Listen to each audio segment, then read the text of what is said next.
Beliau digambarkan oleh Bunda Aisyah itu lebih banyak diam dan tidak mulai berbicara kecuali jika ada hal-hal yang sangat penting yang beliau ingin sampaikan.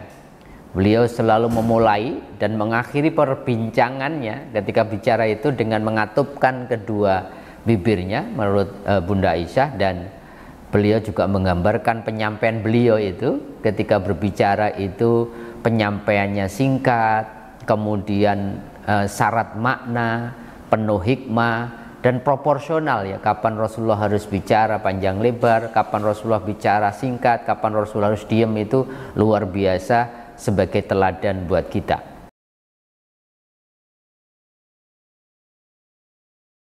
Assalamualaikum warahmatullahi wabarakatuh. Alhamdulillahirabbil alamin. Allahumma sholli ala sayyidina wa maulana Muhammadin wa ala alihi wa ashabi ajmain.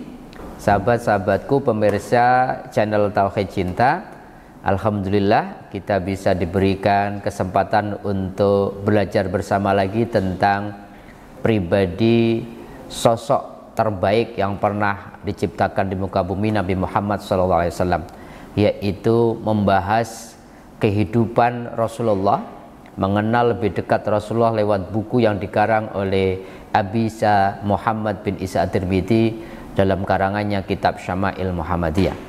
Hari ini kita akan membahas bab 33 tentang gaya bicaranya Rasulullah SAW. Ternyata lewat buku ini Imam At-Tirmidzi memuat beberapa hadis yang membincangkan, menggambarkan bagaimana sih gayanya Rasulullah itu ketika berbicara.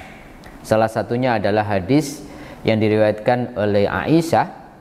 Aisyah itu pernah menuturkan dalam sebuah hadisnya bahwa ketika berbicara, kata Aisyah istri beliau, kecepatan bicara Rasulullah itu tidak pernah melebihi kecepatan bicara orang yang diajak bicara atau waktu itu para sahabat. Dan Aisyah juga menuturkan beliau itu berbicara dengan tutur kata yang sikat, namun kemudian jelas dan mudah dipahami oleh siapapun yang mendengarnya. Beliau sering mengulang pernyataan atau penjelasan ketika berbicara itu sebanyak 3 kali. Agar apa? Agar orang yang mendengarkan penjelasan dari Kanjeng Nabi itu bisa mencernanya pelan-pelan sehingga mudah dan secara pelan-pelan juga memahami apa yang ingin disampaikan oleh Rasulullah. Beliau digambarkan oleh Bunda Aisyah itu lebih banyak diam dan tidak mulai berbicara kecuali jika ada hal-hal yang sangat penting yang beliau ingin sampaikan. Beliau selalu memulai dan mengakhiri perbincangannya ketika bicara itu dengan mengatupkan kedua bibirnya menurut Bunda Aisyah, dan beliau juga menggambarkan penyampaian beliau itu ketika berbicara itu penyampaiannya singkat, kemudian syarat makna, penuh hikmah dan proporsional ya. Kapan Rasulullah harus bicara panjang lebar, kapan Rasulullah bicara singkat, kapan Rasulullah harus diam, itu luar biasa sebagai teladan buat kita. Beliau juga tidak akan berbicara mengenai hal-hal yang tidak penting. Beliau meninggalkan min husni islamil mar'i tarku malayani. Islam muslim yang baik itu meninggalkan hal-hal yang muspro ya, yang tidak banyak manfaatnya, tidak penting, termasuk dalam konteks berbicara. Artinya apa? Rasulullah itu kalau berbicara pasti pembicaraannya kebaikan. Kalau tidak baik, tidak penuh nasihat, tidak penuh informasi yang kemudian mencerahkan, maka auliyasmut, dia menjadi pilihan yang dipilih oleh Rasulullah dan dianjurkan buat kita.